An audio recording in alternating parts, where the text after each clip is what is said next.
వేకా jewellers వెలలేని Vaibhogam తరుగులేని నమ్మకం. ఇప్పుడు మన కాకినాడలో డిసెంబర్ 5న ఘనంగా ప్రారంభం కాబోతోంది గోల్డ్ అండ్ డైమండ్ ఆభరణాల వేదిక.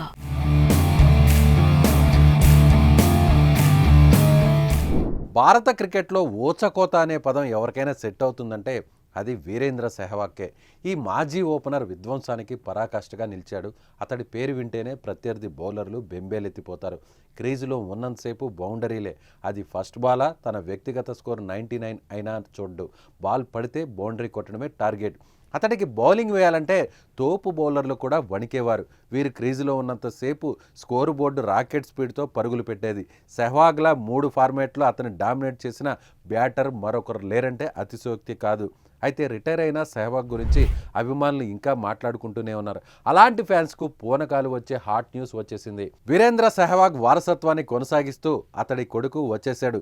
డబుల్ సెంచరీతో ఎంట్రీ ఇచ్చేశాడు. ఈ డీటెయిల్స్ ఏంటో ఒకసారి చూద్దాం.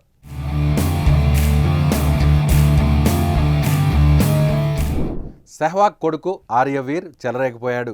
కూచ్ బెహార్ ట్రోఫీలో ఢిల్లీ తరపున బరిలోకి దిగిన వీరు వారసుడు ఆకాశమే హద్దుగా చెలరేగిపోయాడు.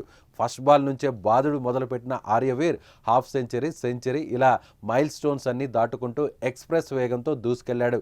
మేఘాలయతో మ్యాచ్లో మొత్తంగా 229 బంతులు ఎదుర్కొన్న ఆర్యవీర్ 200 పరుగులతో నాటౌట్గా నిలిచాడు. ఇందులో 2 సిక్స్లతో పాటు ఏకంగా 34 బౌండరీలు కూడా ఉన్నాయి. 4లు 6ల ద్వారానే అతడు దాదాపుగా 148 పరుగులు పిండుకున్నాడు. ఆర్యవీర్ బాదుడుకు ప్రత్యర్థి బౌలర్లు కూడా గుడ్లు తేలేశారు. ఇదే కొట్టుడ్రా స్వామి అంటూ షాక్ అయిపోయారు. ఆర్యవీర్ దంచుడుతో ఢిల్లీ జట్టు 2 వికెట్లకు 468 పరుగులు చేసింది. మేఘాలయను 260 పరుగులకు కట్టడి చేసిన ఢిల్లీ మంచి లీడ్ సాధించింది.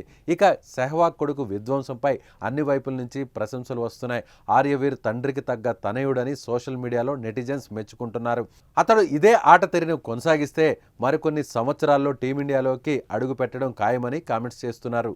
సో సెహ్వాగ్ వారసుడిగా వచ్చిన ఆర్యవీర్పై మీరేమంటారో కామెంట్ చేయండి.